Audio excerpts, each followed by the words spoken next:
ओम साई राम साई राम साई मंदिर में आपका स्वागत है।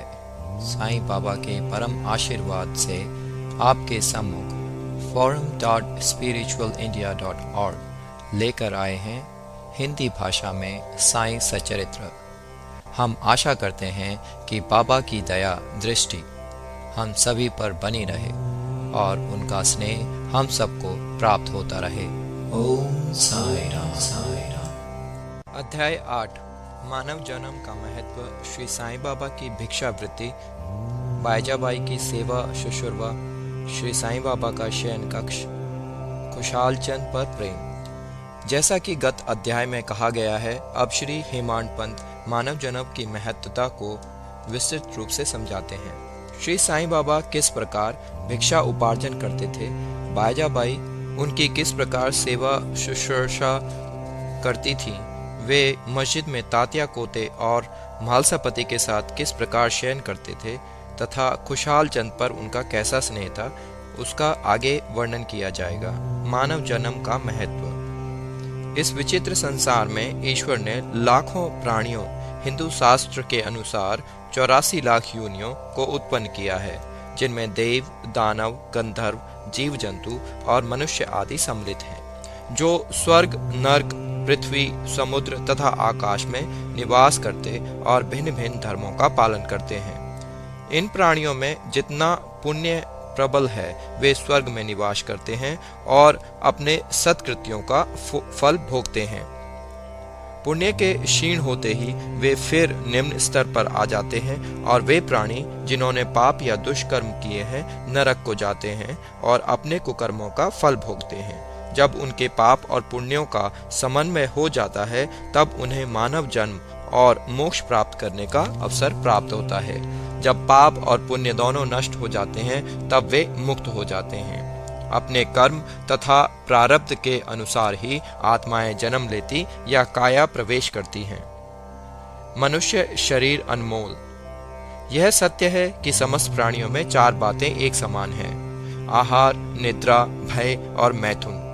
मानव प्राणी को ज्ञान एक विशेष देन है, जिसकी सहायता से ही वह ईश्वर दर्शन कर सकता है, जो अन्य किसी योनि में संभव नहीं। यही कारण है कि देवता भी मानव योनि से ईर्ष्या करते हैं तथा पृथ्वी पर मानव जन्म धारण करने हेतु सदा ललायित रहते हैं, जिससे उन्हें अंत में मुक्ति प्राप्त हो। किसी का ऐसा भी मत है कि मानव शरीर अति दोषयुक्त है। यह कृमि, मज्जा और कफ से परिपूर्ण, क्षणभंगुर, रोगग्रस्त तथा नश्वर है। इसमें कोई संदेह नहीं कि यह कथन अंशतः सत्य है, परंतु इतना दोषपूर्ण होते हुए भी मानव शरीर का मूल्य अधिक है, क्योंकि ज्ञान की प्राप्ति केवल इसी योनि में संभव है। मानव शरीर प्राप्त होने पर ही तो ज्ञात होता है कि यह शरीर नश्वर और विश्व परिवर्तनशील है, और इस प्रकार धारणा कर इंद्रियजन्य विषयों को तिलांजलि देकर तथा सत असत का विवेक कर ईश्वर साक्षात्कार किया जा सकता है। इसलिए यदि हम शरीर को तुच्छ और अपवित्र समझकर उसकी उपेक्षा करें, तो हम ईश्वर दर्शन के अवसर से वंचित रह जाएंगे। यदि हम उसे मूल्यवान समझकर उसका मोह करेंगे, तो हम इंद्रिय सुखों की ओर प्रवृत्त हो जाएंगे और तब हमारा पतन भी सुनिश्चित ही है। इसलिए उचित मार्ग जिसका अवलंबन करना चाहिए यह है कि ना तो देह की उपेक्षा करो और ना ही उसमें आसक्ति रखो। केवल इतना ही ध्यान रहे कि किसी घुड़सवार का अपनी यात्रा में अपने घोड़े पर तब तक ही मोह रहता है जब तक वह अपने निर्दिष्ट स्थान पर पहुंचकर लौट ना आए। इसलिए ईश्वर दर्शन या आत्म साक्षात्कार के निमित्त शरीर को सदा ही लगाए रखना चाहिए, जो जीवन का मुख्य ध्येय है। ऐसा कहा जाता है कि अनेक प्राणियों की उत्पत्ति करने के पश्चात भी ईश्वर को संतोष नहीं हुआ। कारण यह है कि कोई भी प्राणी उसकी अलौकिक रचना और सृष्टि को समझने में समर्थ न हो सका, और इसी कारण उसने एक विशेष प्राणी अर्थात मानव जाति की उत्पत्ति की और उसे ज्ञान की विशेष सुविधा प्रदान की। जब ईश्वर ने देखा कि मानव उसकी लीला, अद्भुत रचनाओं तथा ज्ञान को समझने के योग्य है, तब उन्हें अति हर्ष एवं संतोष हुआ। भागवत स्कंद 11:1-28 के अनुसार इसलिए मानव जन्म प्राप्त होना बड़े सौभाग्य का सूचक है। उच्च ब्राह्मण कुल में जन्म लेना तो परम सौभाग्य का लक्षण है, परंतु श्री साईं चरणाम्बुजों में प्रीति और उनकी शरणागति प्राप्त होना इन सभी में अति श्रेष्ठ है। मानव जन्म का प्रयत्न। इस संसार में मानव जन्म अति दुर्लभ है। हर मनुष्य की मृत्यु तो निश्चित ही है और वह किसी भी क्षण उसका आलिंगन कर सकती है। ऐसी ही धारणा कर हमें अपने ध्येय की प्राप्ति में सदैव तत्पर रहना चाहिए।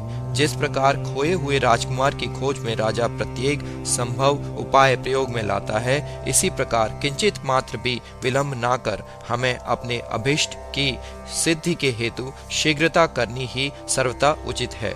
अतः पूर्ण लगन और उत्सुकता पूर्वक अपने ध्येय, आलस्य और निद्रा को त्याग कर हमें ईश्वर का सर्वदा ध्यान रखना चाहिए। यदि हम ऐसा ना कर सकें तो हमें पशुओं के स्तर पर ही अपने आप को समझना पड़ेगा। कैसे प्रवृत्त होना। अधिक सफलतापूर्वक और साक्षात्कार को सुलभ प्राप्त करने का एकमात्र उपाय है कि किसी योग्य संत या सद्गुरु के चरणों की शीतल छाया में आश्रय लेना, जिसे कि ईश्वर साक्षात्कार हो चुका हो। जो लाभ धार्मिक व्याख्यानों के श्रवण करने और धार्मिक ग्रंथों के अध्ययन करने से प्राप्त नहीं हो सकता, वह इन उच्च आत्मज्ञानियों की संगति से सहज ही प्राप्त हो जाता है। जो प्रकाश हमें सूर्य से प्राप्त होता है, वैसा विश्व के समस्त तारे भी मिल जाएं तो नहीं दे सकते। इसी प्रकार जिस आध्यात्मिक ज्ञान की उपलब्धि हमें सद्गुरु की कृपा से हो सकती है, वह ग्रंथों और उपदेशों से किसी प्रकार भी संभव नहीं है। उनकी प्रत्येक गतिविधि, मृदु भाषण, गुह्य उपदेश, क्षमाशीलता, स्थिरता, वैराग्य, दान और परोपकारिता, मानव शरीर का नियंत्रण, अहंकार शून्य आदि गुण, जिस प्रकार भी वे इस पवित्र मंगल विभूति द्वारा व्यवहार में आते हैं, सत्संग द्वारा भक्त लोगों को उनके प्रत्यक्ष दर्शन होते हैं। इससे मस्तिष्क की जागृति तथा उत्तरोत्तर आध्यात्मिक उन्नति होती है। श्री साईं बाबा इसी प्रकार के एक संत या सद्गुरु थे। यद्यपि वे बाह्य रूप से एक फकीर का अभिनय करते थे, परंतु वे सदैव आत्मलीन रहते थे। वे समस्त प्राणियों से प्रेम करते और उनमें भगवत दर्शन का अनुभव करते थे। सुखों का उनको कोई आकर्षण न था और न वे आपत्तियों से विचलित होते थे।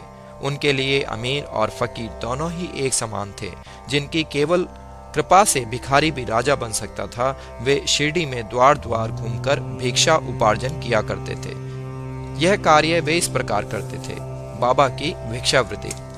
शिरडी निवासियों के भाग्य की कौन कल्पना कर सकता है कि जिनके द्वार पर ब्रह्म भिक्षुक के रूप में खड़े रहकर पुकार करते थे, ओ माई एक रोटी का टुकड़ा मिले, और उसे प्राप्त करने के लिए अपना हाथ फैलाते थे। एक हाथ में वे सदैव तमरेल लिए रहते तथा दूसरे में एक झोली।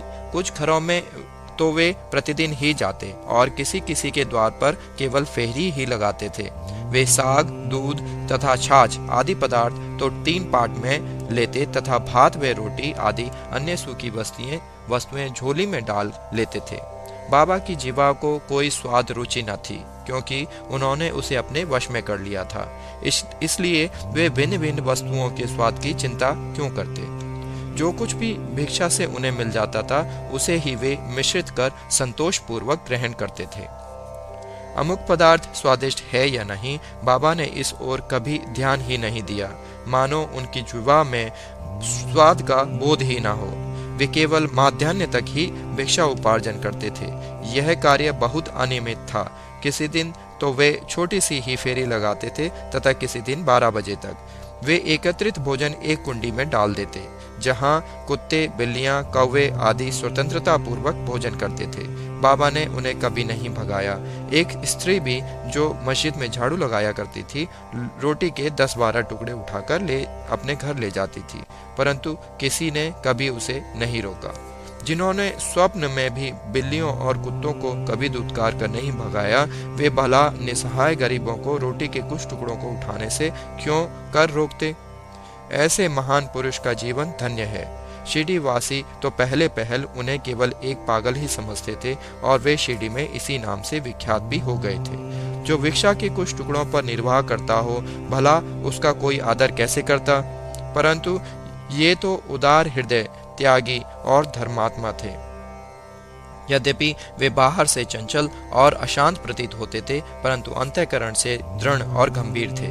उनका मार्ग गहन तथा गूढ़ था। फिर भी ग्राम में कुछ ऐसे श्रद्धावान और सौभाग्यशाली व्यक्ति थे जिन्होंने उन्हें पहचानकर एक महान पुरुष माना। ऐसी ही एक घटना नीचे दी जाती है।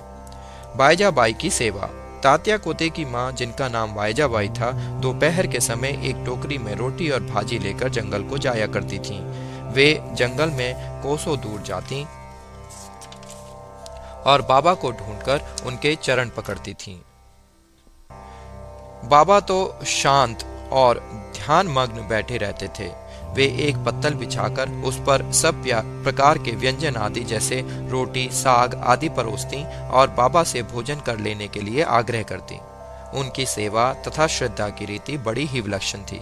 प्रतिदिन दोपहर को जंगल में बाबा को ढूंढना और भोजन के लिए आग्रह करना। उनकी इस सेवा और उपासना की स्मृति बाबा को अपने अंतिम क्षणों तक बनी रही। उनकी सेवा का ध्यान कर बाबा ने उनके पुत्र को बहुत लाभ पहुंचाया। माँ और बेटे दोनों की ही फकीर पर बहुत दृढ़ निष्ठा थी। उन्होंने बाबा को सदैव ईश्वर के समान ही पूजा।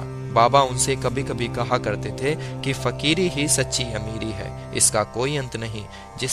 जिसे अमीरी के नाम से पुकारा जाता है वह शीघ्र ही लुप्त हो जाने वाली है। कुछ वर्षों के बाद बाबा ने जंगल में विचरना त्याग दिया। वे गांव में ही रहने और मस्जिद में ही भोजन करने लगे। इस कारण बाईजाबाई को भी उन्हें जंगल में ढूंढने के कष्ट से छुटकारा मिल गया। तीनों का शयन कक्ष।